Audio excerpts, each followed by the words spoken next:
Today's show comes to you in 4G, or GG squared.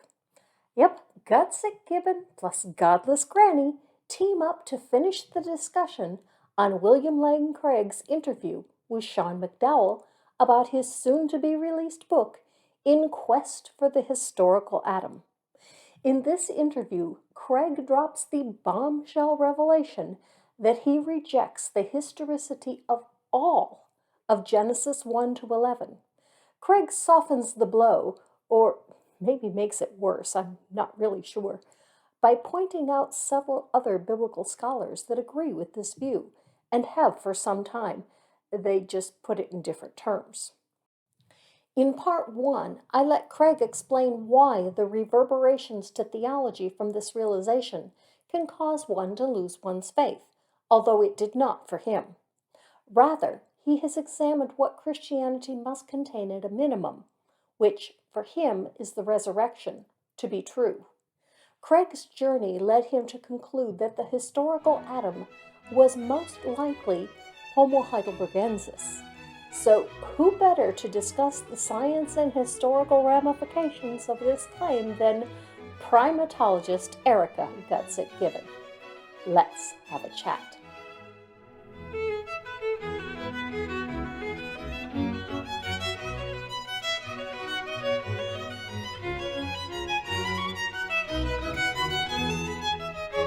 Hello and welcome. Last week we saw Dr. Craig relate the story of Adam and Eve like this. How should this shape the way, in your view, we read Genesis 1 through 11 then, and the story of Adam and Eve? I think it should prompt us not to be over literalistic in the way we read these narratives. And once you begin to look at them in terms of mythohistory, it's difficult to look at them in any other way. I mean, when you read a story about two people in an arboretum with these magical trees whose fruit, if you eat it, will grant you immortality or knowledge of good and evil. And then there's this talking snake who comes along and tempts them into sin. And then you have this anthropomorphic God walking in the cool of the garden, calling out audibly to Adam in his hideout. You think, well, of course this is figurative. What I find odd is that Dr. Craig fully accepts that these fantastical stories cannot be literally true, yet he doesn't apply this same logic to similar stories in the rest of the Bible. He limits the myth positions of Scripture to Genesis 1 to 11, saying these chapters are a special genre. Okay, but if they are a special genre of mythohistory, why is this not apt to other places in the Bible that relate similar stories? Like the talking donkey in Numbers 22, or the anthropomorphic God in Job that is betting with Satan as to whether Job will curse him or not. How about the goats that breed with stripes or spots, depending on the rods that were placed nearby in Genesis 30? Why is the scientific impossibility of this being true, when this isn't how genetics works, any less implausible than the impossibility of Adam and Eve being a single progenitor couple in 6,000 years ago, when that isn't how genetics works?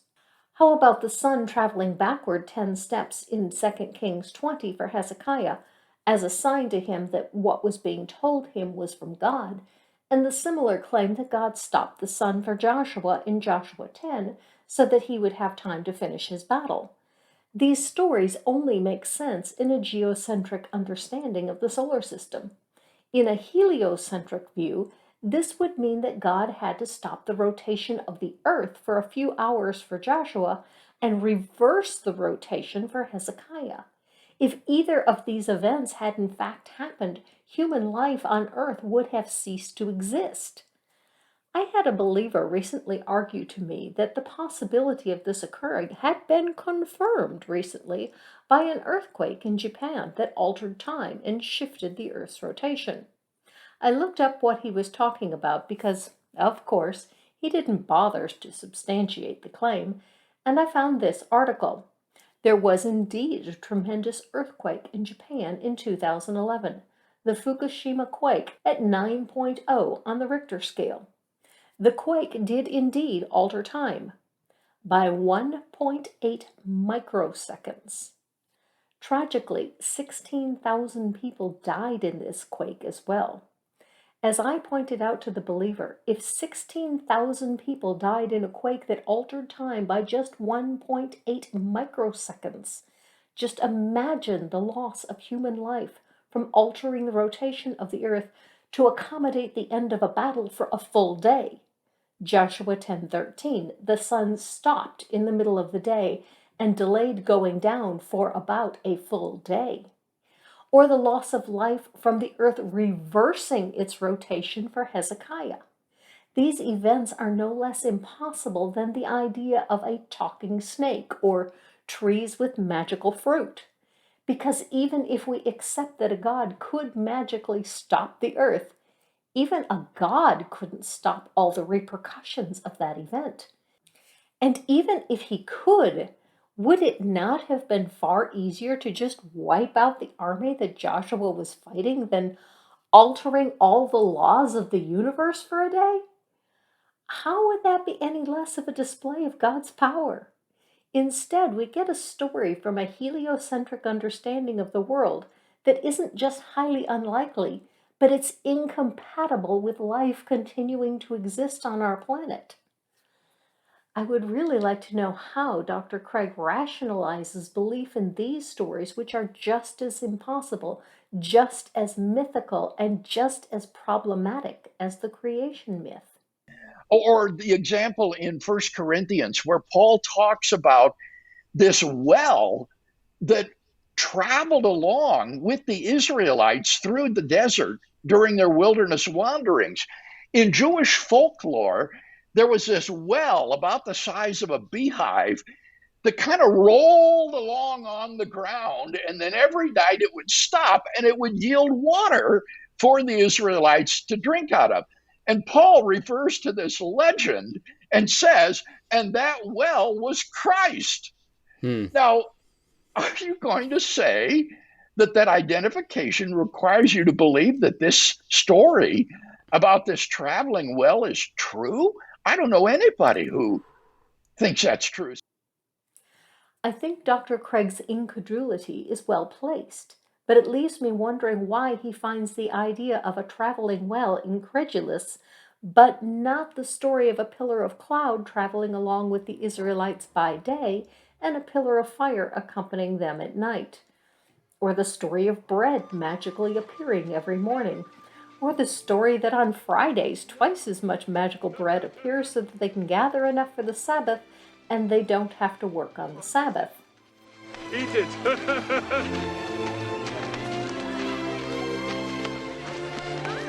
Delicious! Delicious! Or that gathering extra bread on that day is okay, but if they gather extra bread on any other day, it rots. Or that people being bitten by a snake won't die if they look at a snake held up on a pole. None of this is plausible. So I have to wonder if Dr. Craig rejects the historicity of nearly all of the Old Testament. Does he accept the non-miraculous portions as history? Does he apply this same scrutiny to the stories of Jesus? And if not, why not?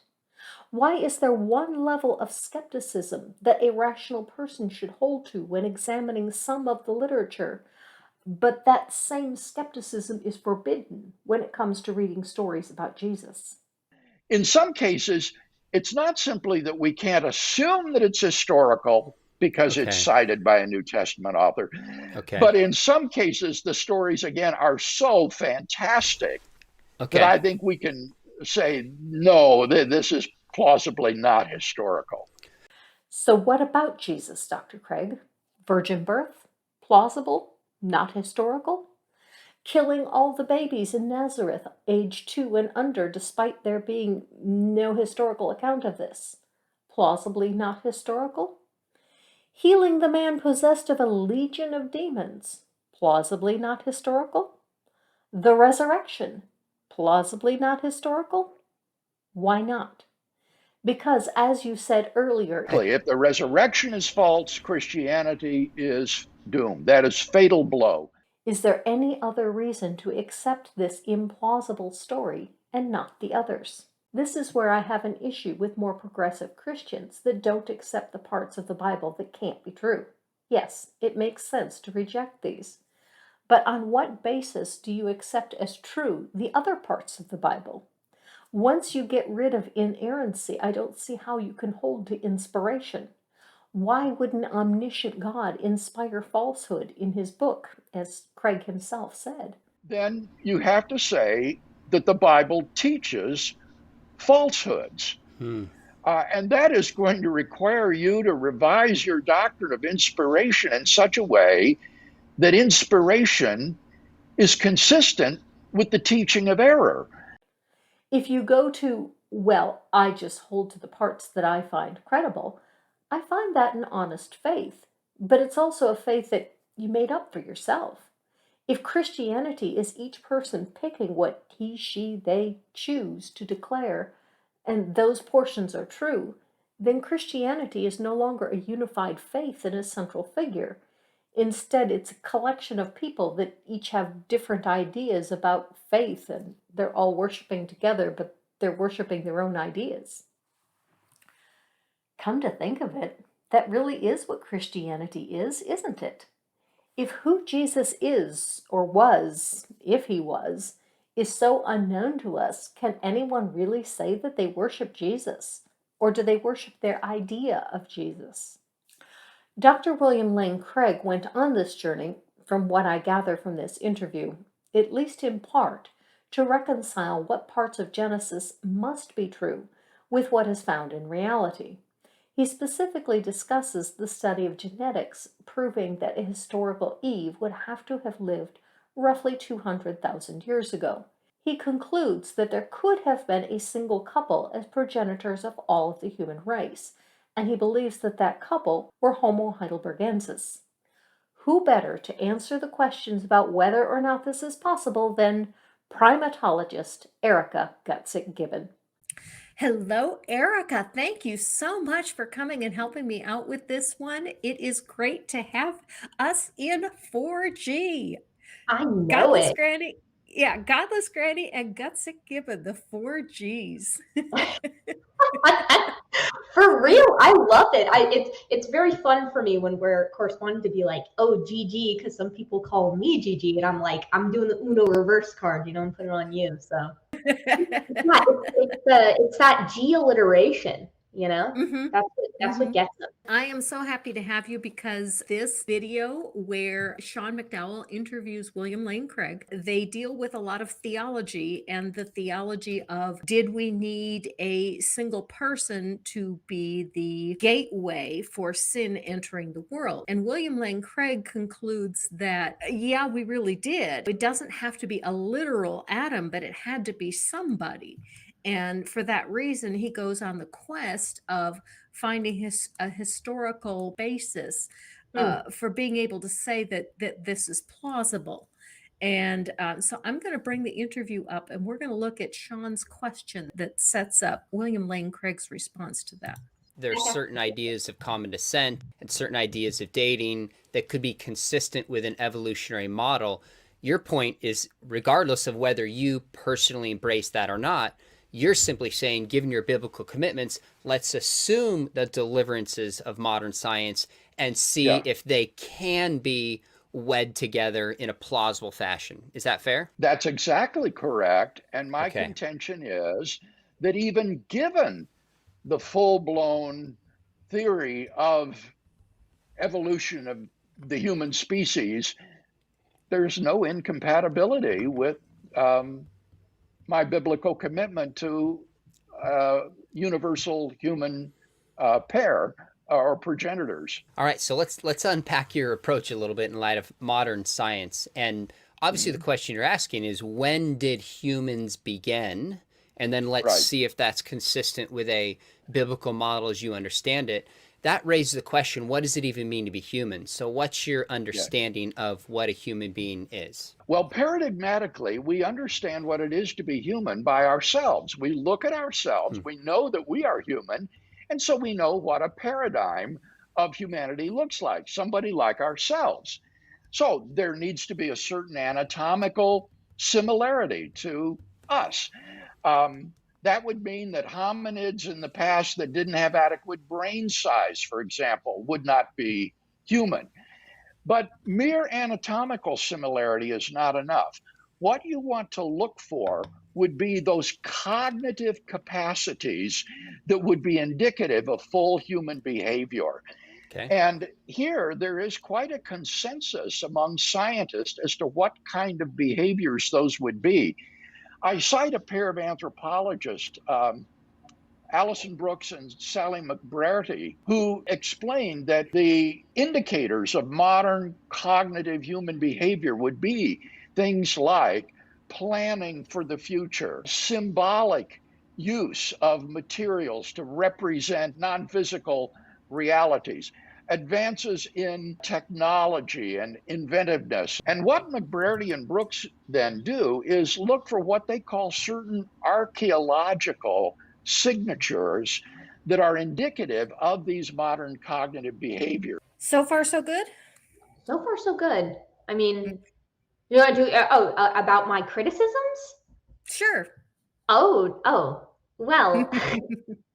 I do have a few things to say. It's interesting that he cites that there's a consensus on what behaviors would differentiate humans from other hominins. That is a really, really hard sell for me. The issue with that is that when we look paleoanthropologically at the fossil record, we see a gradient of emergence for a lot of these traits. There is nearly definitively tool use, like going back as early as Australopithecines, as Australopiths, like Lucy, for instance, Australopithecus afarensis. Some folks even propose that an even more basal hominin called Kenyanthropus platyops, who I believe it's 5-ish million years ago, was capable of tool use.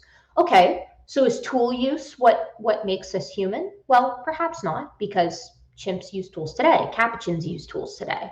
I mean, perhaps not. Okay, well, what about fire? What about complex tool use outside of like this old one, just hand axe type thing? Well, then you get into Homo erectus and you start seeing traces of more advanced technology from this hominin who precedes the likes of Homo heidelbergensis, Homo sapiens, Denisovans. And then you get into, and we'll talk about this later, but you get into the nitty gritty of what other hominins were living at the time of Homo heidelbergensis. This hominin from 300,000 odd years ago, it emerged a bit earlier than that, but perhaps persisted till 300,000, so we can give him that. We have to talk about the other hominins that were contemporaneous at that time. They were doing a lot of the same stuff that Homo heidelbergensis was capable of. Were they human?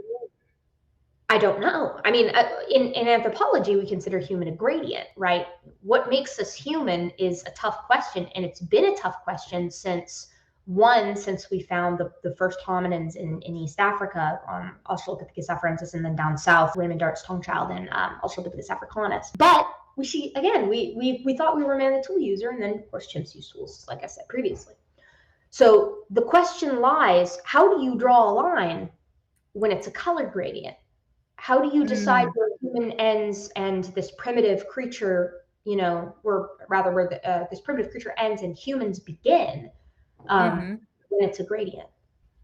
20 to 25 of these archaeological signatures, Sean, and I think what you can show is that these archaeological signatures of modern human behavior go back hundreds of thousands of years in Africa and Europe and the Middle East, indicating that human beings originated on this planet sometime before the divergence of the human race into different species like Neanderthals and Homo sapiens and Denisovans. I like that. I've heard Denisovans, I've heard Denisovans, but I've never heard Denisovans. I have to give, I give Craig credit on this. As an individual, I don't have really an issue with this wedding of the scientific and the faith. If you want to do that, that's fine. I'm 100% okay with that. In fact, that's great. Like, more power to you. If you're coming from a more evangelical slant, from my perspective, that's a really good step. But that being said, the way that Craig kind of paints this is a bit different than how one would do it if you were operating under the scientific lens. Proposing a potential idea is not the same thing as saying that it happened. That's the angle that he's really getting at here, right? Is that it's look at this. It's so obvious that the biblical interpretation meshes quite well with the paleoanthropologic record and the archaeological record. When he says archaeology, he's really just referring to material culture preserving in other hominins. And that's fine if you want to take that position, but that doesn't mean that that is what happened. You can propose that there's a progenitor kind in Homo heidelbergensis. You can show that you could perhaps get the diversity needed.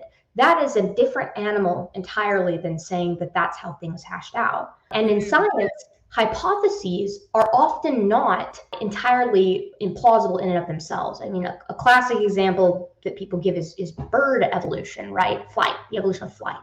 Was it ground up? So were they running on the ground and then they learned to fly by jumping up, learned to fly, adapted to brief bouts of gliding, perhaps by chasing bugs, things like that? Or was it top down, right? You've got these critters jumping around in the trees and it emerges from gliding down from the trees. Both of these are plausible, but the fossil record allows us to parse out by looking at different wing types and the lightness of bones and where we're finding these fossils, which one is more likely. So if Craig wants to propose that his idea is on the table, there's nothing inherently wrong with it to say that there is a Homo heidelbergensis couple that eventually through this long, complicated lineage leads to all the humans today. That's possible if you want to give them all of, a couple 100,000 years. Did it happen? I don't know. And it's not necessarily fair. It's certainly not scientific to say that that is what happened. Now, I don't know that that's what he's necessarily saying, but there's a lot of confidence there. And I think that perhaps betrays a desire for this hypothesis to be true. And in science, I mean, I'm not chastising him necessarily for this because everyone has a problem with this, but you're supposed to divorce yourself from your hypothesis. You're testing it because you think that it's supported, not because you want it to be true. That's why they say science, moves forward with funerals, right? It's like as people die, their pet hypotheses die with them, and then people come up with new ideas. So do you think he's kind of starting with the conclusion and trying to find something to support the conclusion? Oh, I mean, absolutely. He said at the beginning that that's what he did. He's like, I put my biblical interpretation first, but there's no harm in seeing if science can wed with it. That's a dangerous game to play. I mean, again, I want to emphasize, it's great that he's taking that position of like, okay, let's take science, whose predictions and applicability impacts our day-to-day life, our minute-to-minute life, right? This very conversation we're having is thanks to things like the scientific method, which is the backbone of every field from paleoanthropology, through genetics and onward and upward through chemistry, et cetera. So that's great that he wants to wed the two, but it should be kind of a little bit concerning that we are still taking that attitude of, we're starting with the conclusion that if I had to pick one of these two, I'm going with the faith-based claim. That's the attitude that I get. If the science shows that I'm wrong, there's something wrong with the science, right? Yeah, exactly. And I mean, I don't think that's like, I know other scientists of faith, and that's not how they operate, right? Like which is why Craig, well, I'm sure he's a lovely guy, he's not a scientist, and you can kind of tell by that attitude. He's a philosopher. He's a philosopher, right? Exactly. And that truth is subjective. It's like truth can be subjective, but I do believe that there are objective truths about the natural world that we live in that are hard to shrug. It's like, it's an objective truth that gravity works a certain way when you're, approximately at this level in the atmosphere on our planet. And I think that's pretty objective. If anybody does it, they tend to come to the same conclusion. That's where you're right. That's where that philosopher comes needling to the top. A scientist, even a Christian scientist, is going to take the position that it's like, okay, I've got this faith, and I am a scientist, which means the attitude that I'm taking is that I am seeking truth. And whatever I find, that's going to lead me down the path of what is true, ideally. Science makes mistakes too. That's what's so cool about it, is that it's mutable. That's the beauty of science as a discipline, is that it is changeable as new evidence comes to light. People treat that like it's a fault of science, like, oh, if it's not true forever, I don't want to be involved in it. That's ridiculous. That's the coolest part about it. It adapts, it overcomes, it evolves. It evolves, right? Yeah, it evolves. I can't believe I didn't say that. Yeah, it evolves. But you're absolutely right. I appreciate what Craig's doing. I like that he's trying to wed the two, but when it comes right down to it, it's very clear where the priorities lie. And much like the young Earth creationists who like to delve into the abiogenesis research and find these impossible odds to support them, this gives a malicious turn to it. I don't mean this for Craig, but in the case of the young Earth creationists, it's trying to weaponize certain studies and work them to support something that they are completely independent from. Abiogenesis has absolutely nothing to say about the young Earth creation theology, anything like that, but they want to get in there and pull these statistics to support something completely independent. And I think that that's a little bit what Craig is doing here. He wants to utilize paleoanthropology to bolster the pre-held view that he's already got, right? Okay. This part of your book to me was one of the most interesting, when you walk through the emergence of art, the emergence of tools, these very complex building structures that were made, unbelievable language development. It clear, like burying the dead. There's clear signs that these are people, human beings, whatever their size and body structure, that are sufficiently similar to us and would categorize as being human. Now, I think that's right. And I am not willing, Sean, to write Neanderthals out of the human race. I think that kind of dehumanizing attitude is, frankly, morally unconscionable. It's a kind of racism in a way. These were people. You look like you have an opinion on that. Yeah, oh boy, where do you even start with that? Neanderthals, Homo neanderthalensis, they are a distinct species from humans. This is a genetic line that we've drawn. They are about as similar as dogs are to wolves, right? To us, right? Okay. So really, really close, to the point that hybridizability could have occurred. But the biological species concept isn't where this ends, right? Dogs, Canis familiaris, and wolves, Canis lupus, are definitively two different species. Everyone recognizes that, despite the fact that they can produce viable offspring together, despite the fact that, like humans and Neanderthals, they have many similar behaviors to one another. They are still distinct because genetically they are separate. They are parsable. Putting Neanderthals in with humans is not going to work.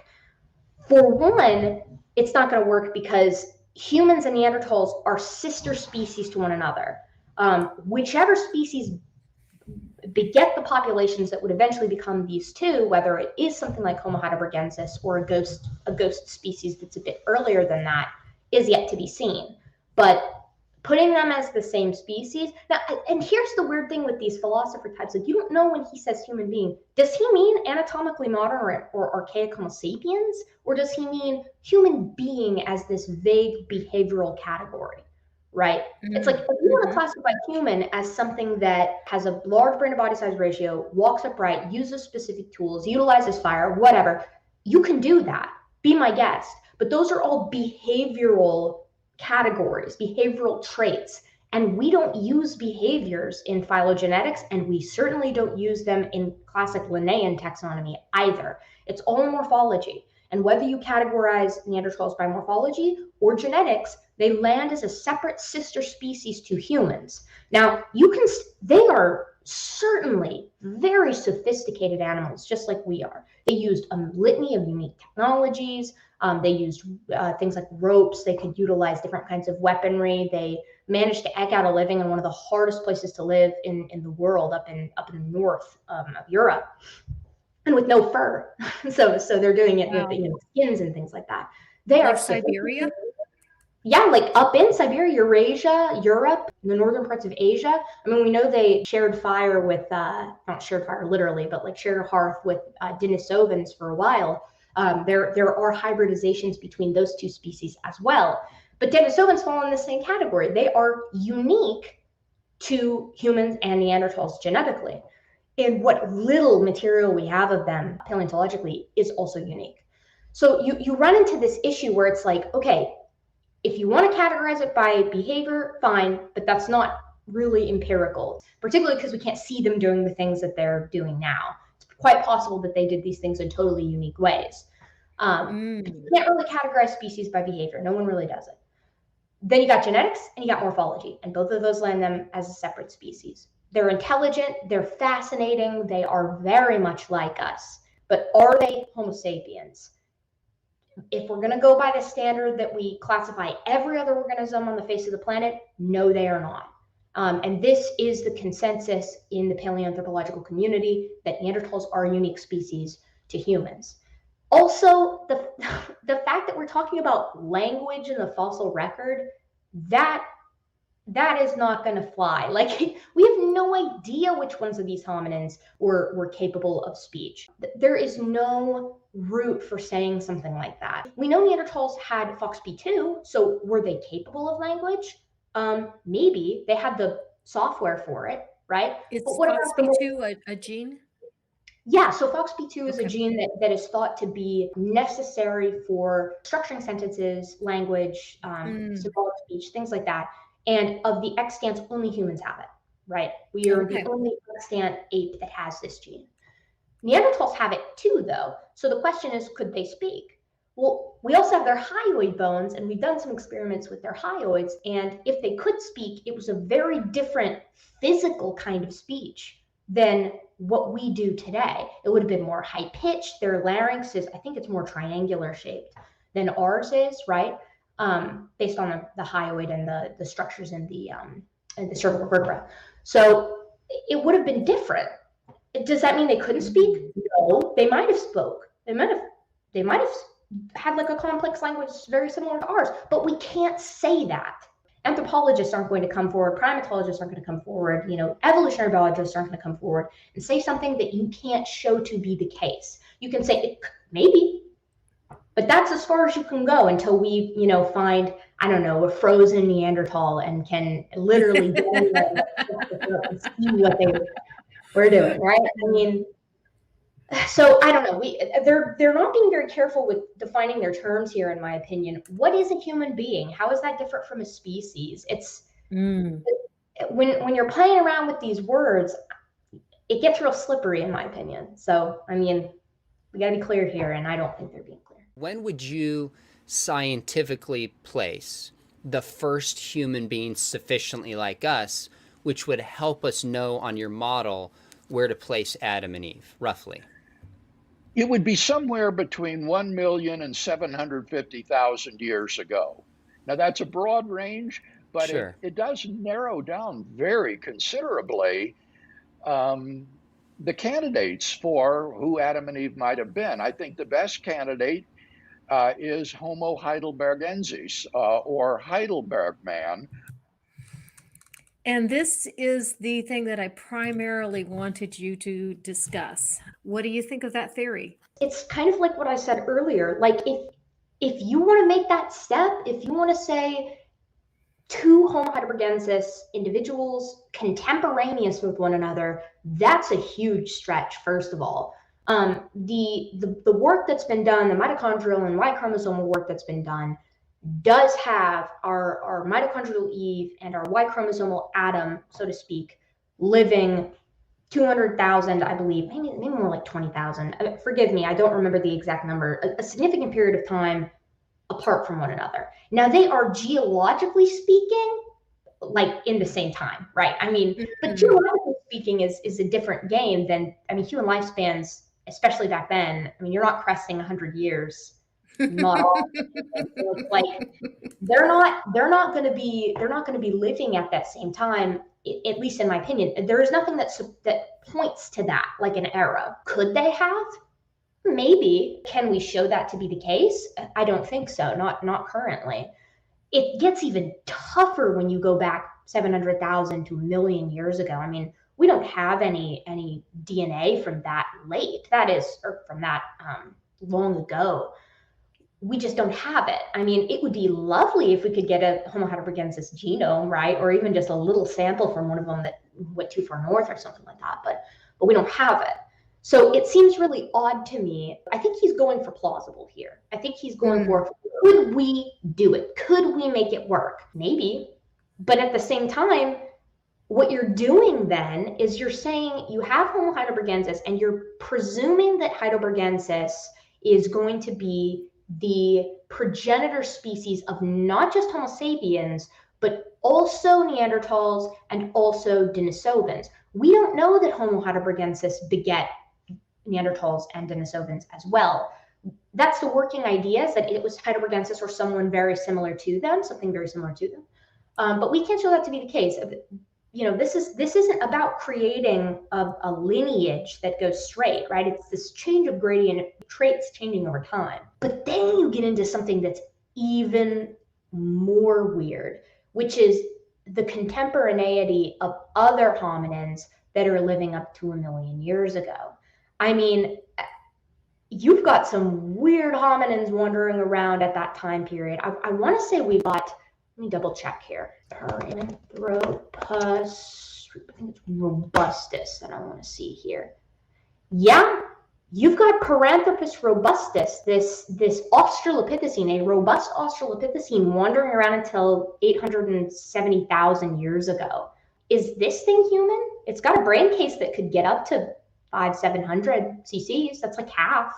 You've got Homo erectus wandering around. This thing is like your perfect weird ape man, if you will. I mean, some of these things looked incredibly basal, the Dmanisi specimens from Georgia. Some of them looked incredibly modern as you're watching them expand out into places out of Africa, Asia, places like that. So are these things human? They definitely lived 1 million years ago. They definitely lived 700,000 years ago. Are they human? What about Homo floresiensis that lived up to approximately 40,000 years ago? The Hobbit, 10,000 years ago, I believe, is sometimes what we get them, 12,000 years ago. It's a diminutive 3-foot-tall hominin living on the island of Flores. Are these things human? We know they use tools. We know they used many of the same tools that we use. But guess who they split off from? They split off from Homo habilis, likely, which is a hominin that lived, like 2 million years ago, 2 odd million years ago, 1.5, something like that, is definitively not from Homo heidelbergensis. Is it human?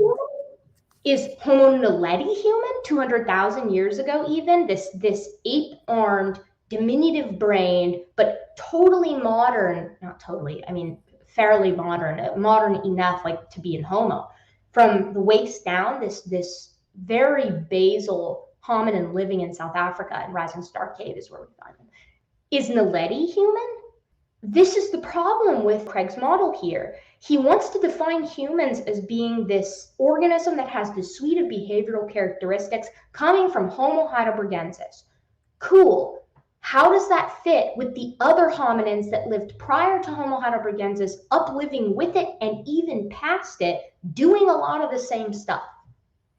Okay. I don't know. But a proper model would say, here's how we're addressing that. And maybe, to his credit, it could just be that he's really early on in it and he's still working it out. He's still trying to figure it. He's probably got someone else more well-versed in the science of this, kind of trying to work it out with him. He's probably working with other people.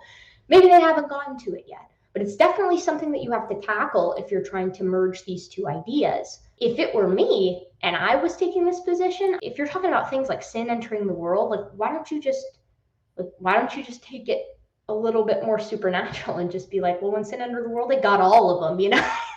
It's touching it's just getting everybody, right? It's like, you might as well at that point. I mean, sort of like COVID, it's just contagious. It's just contagious. Yeah, exactly. The second, you really don't want to, you want to keep those Homo Heidelbergensis away, the social distancing, you know, get them out of here. So it's a tough one. I mean, it's fun to talk about. It's a fun idea. Removing the sin stuff from it, like it's like I've said several times in this video, it's not necessarily like out of the question. It could be like I said, it could work. Can we show it to be the case? No, not right now. It's too bad we don't have a copy of the book, because he's obviously finished the model, and I believe that Sean has seen the model because the book comes out in another month. But unfortunately, Sean doesn't show the model, and so unfortunately, we don't have a copy of the model. You know, the book isn't even available if we wanted it. Yeah, I'd like to get a look at it when it kind of comes out. I might order it because I'm interested. I like this idea of trying to make it work. I wish that it didn't feel like it was, okay, so we got all this science. If we take the Bible literally, this science annihilates us. So we need to find some way to incorporate it in a way that doesn't screw with how we're already interpreting the Bible, right? And it's like, that's not really how this works, right? Like, and most of the, like I said, most of the Christian scientists that I know wouldn't take it that way. It wouldn't operate in that fashion. Probably the most novel thing in the book is my proposal to identify Adam and Eve as Heidelberg man. Let me come back to that in a minute, but there we go. Thoughts?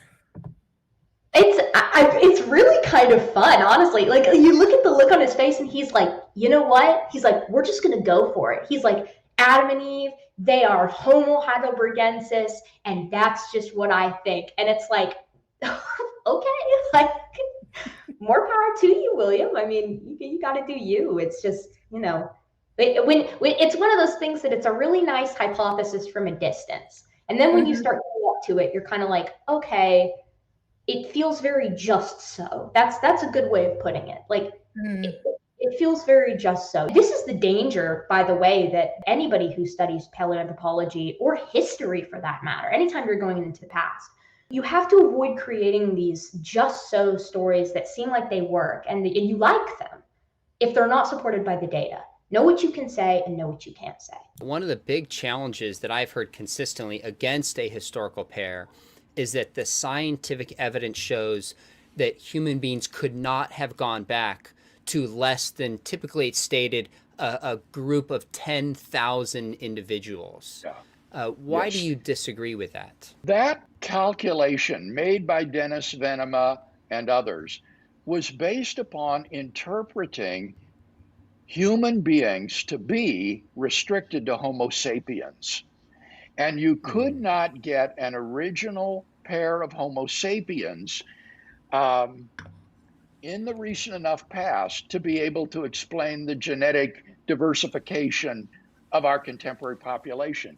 I mean, that's true. Like what he just said there that is true. It's the initial problem with this was twofold. One, you're trying to do with Homo sapiens. You can't get Homo sapiens far back enough into the past where you're really going to get all the genetic diversity that you need. Homo sapiens is approximately 300,000 years old. It's going to be really tough to get all of the genetic diversity that you need from humans living 300,000 years ago if you want to take it down to a pair of two. The other problem is there's this assumption with that was made by the folks who are trying to debunk this idea of a contemporaneous pair, that it has to literally be two individuals living effectively alone with nothing else, like a literal Adam and Eve with no other humans or hominins around. What Craig has done and what he's done through other scientists, Christian scientists and stuff like that, who are working on this kind of thing, trying to make this model work, is they basically said it's a contemporaneous pair, but they weren't the only two around. right? There were plenty of other critters wandering, other hominins, other members of their population, of their species, of other species wandering around at the same time, but the pair did live together at the same time. And that's what makes this thing go from completely out of left field, it's not going to work, to something that, yeah, okay, whatever, like maybe, I mean, because you're not doing the supernatural aspect of literally only two living at the same time, right? Okay. In some valley somewhere with no other hominins living around. My understanding, if I have him correct, and maybe I don't, is that this pair, that they go on and they are the progenitors of all current living humans. Is it possible that all other creatures' lines died out and only a progeny of this one pair continue to survive? Is that even possible? I mean, as far as I know, you could, yeah, I guess. I mean, but that's the thing. You're not going to. The idea is that if you've got a pair of two who are progeniting this entire lineage of organisms, right? Everything that is living today can trace its ancestry only so far back as these two individuals directly. Everyone can share a lineage up to these two people or organisms living in time, right? Yeah, maybe. I mean, you could do it, but again, there's nothing that points to that.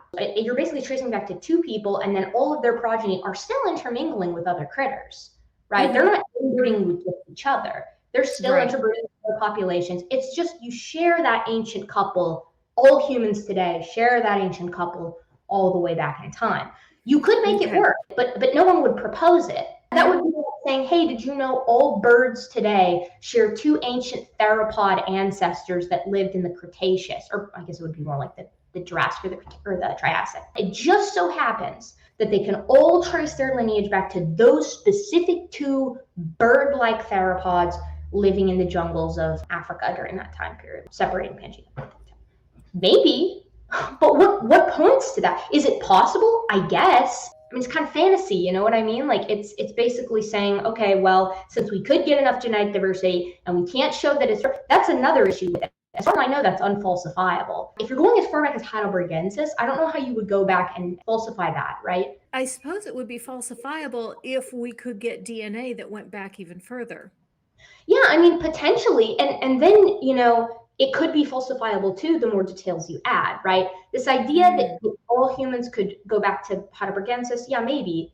But the second you start saying things like, yeah, and then Neanderthals also descend from this critter, and then Denisovans descends from this critter, because what happens if we find out that Neanderthals split off earlier than that? Well, then all the stuff that Craig has just said about Neanderthals definitely being human becomes incredibly problematic because they don't descend from this progenitor pair. Okay. You see what I mean? So the more detail you add, the more, when it's vague, it's fine. But when you start tinkering with it and actually trying to get it into a workable model, I don't know how you're going to make that work. Judicial identification. Neanderthals were just as human as Homo sapiens. I mean, we've already covered it. That's just, you can't say something like that, not unless you're going to define human as something that does this set of things and it's only encompassing humans and Neanderthals. I don't, first of all, think you can do that unless you're going to be like, it is a creature that can use ropes. It's like, okay, if you want to make humanity something that can make and use ropes, then yes, you can boil it down to just humans and Neanderthals. And then the second we find out that Denisovans or, Naledi or just use ropes, if we find that out, then you've got a problem again, right? It's like, then you have to spread it back out. And that's why you don't use behaviors, because they're subjective and they're very hard to falsify in a fossil record. You can't really do it. You can't show that a critter didn't do a thing. You know what I mean? Within bounds, of course. Florides didn't fly, for example. It's not flying around. I bet if I had that book and I saw the traits that he's using, I bet it is incredibly fragile. I bet it's like a list of things that Craig probably sat down and he looked at. What do we know Neanderthals do? What do we know humans do? And what are the behaviors that they do that can link the two of them away from everything else? And he was like, these are the traits that make you human. Okay. That's what I bet was done. And when you do that, even Venema now agrees that anytime earlier than 500,000 years ago, population genetics cannot rule out the existence of an original human pair who are the universal progenitors of mankind. There is your money shot right there. Population genetics cannot rule out this idea. Yeah, we know you don't have the genetics, and you're going far enough back that you can get the diversity you need. But did it happen? That's a different question. That's the way that science tends to work, that ecological sciences tend to work, paleontology tends to work. First, you got to show that it could happen. Then you got to show that it did. Those are two different things. Okay, yeah, you don't start from, this is what we want to happen, is it possible? Exactly. They've actually done a decent job creating this very vague, plausible scenario. Sure, whatever. I mean, but can you show that it happened? And it almost feels a little bit intentionally vague for that exact reason. Because if you keep it vague, you can't preclude it, you know? Now, assuming then, for the sake of argument, the truth of evolutionary biology concerning human origins, we can imagine sometime prior to 750,000 years ago, a group of hominins, maybe a few thousand. And through a biological and spiritual renovation, perhaps divinely induced, a miracle that caused a genetic regulatory mutation in a pair of these hominins, they were lifted to fully human status and capable of supporting a rational soul through their brain and nervous system. And they would then begin to have children. And I think, given their full humanity, they would naturally tend to isolate themselves from their non-human contemporaries. In time, eventually, they and their descendants would supersede all of the non-human descendants, and eventually give rise to different species of human beings like Neanderthals, Homo sapiens, and Denisovans. I mean, okay. We just throw a little magic in, and then it all works. Yeah, I mean, what's the point of making it like empirical, trying to wed these two, but then you still throw in what is effectively magic, I guess. I mean, like, why bother? I mean, at this point, like, why don't you just, I mean, why not young earth creation if you're going to be throwing why not? Yeah. I mean, I guess I appreciate what he's doing, because he's trying to say, okay, we're going to accept the conventional science, but we can still hold the more fantastic elements of the belief system that we hold. Cool, that's fine. I also appreciate the fact that he's like, okay, I'm not saying that this is how it did happen, but this is a way that it could have happened. Could happen, yeah. And then I appreciate those things. But then you get, and you walk us all the way up to that line, right? Of that, this is all fine and dandy, and I'm on board, okay, cool. And then you're like, and then they are supernaturally superseded above all of the other hominins that are living at the time. They self-isolate, they exclusively interbreed with other humans, right? And then they become the progenitor group for all of these other hominins to come. And that's just off the rails to me. You can't say any of that, I don't think. They are tenuously holding on to that. Heidelbergensis is going to beget Denisovans, Neanderthals, and humans. I don't think we can say that. I am of the opinion that is going to be shown that Heidelbergensis is not responsible for all three of those hominins. I could be wrong. It might be Heidelbergensis. I think there are so many organisms that are probably very, very close to Heidelbergensis living at that time that you can't narrow it down to Heidelbergensis. I don't think you can do that. And to me, that's just like, it goes from being so good job, that's appropriate, like I'm cool with this, to being like, you lost me. I mean, like, why not just say when they got a soul, every hominin got a soul? Why does it have to be like, going down to this one lineage, and they would isolate and supersede all of these other hominids, but at the same time they're begetting Neanderthals and Denisovans who would inevitably go extinct? It's like, what is the point of that? I mean, the only reason that we're pushing it back to Heidelbergensis is because they know that you can't do it with any hominin earlier and still get all the genetic diversity that you need from contemporaneous pair. That's why they're pushing it back to Heidelbergensis. And then, of course, now that they're like, okay, we're in the zone that can work, now let's construct the story of how it might have happened. Again, at that point, it becomes a lot of speculation, and that's what you want to stay away from when you're playing the science game. I mean, and there's so much of it that doesn't seem necessary.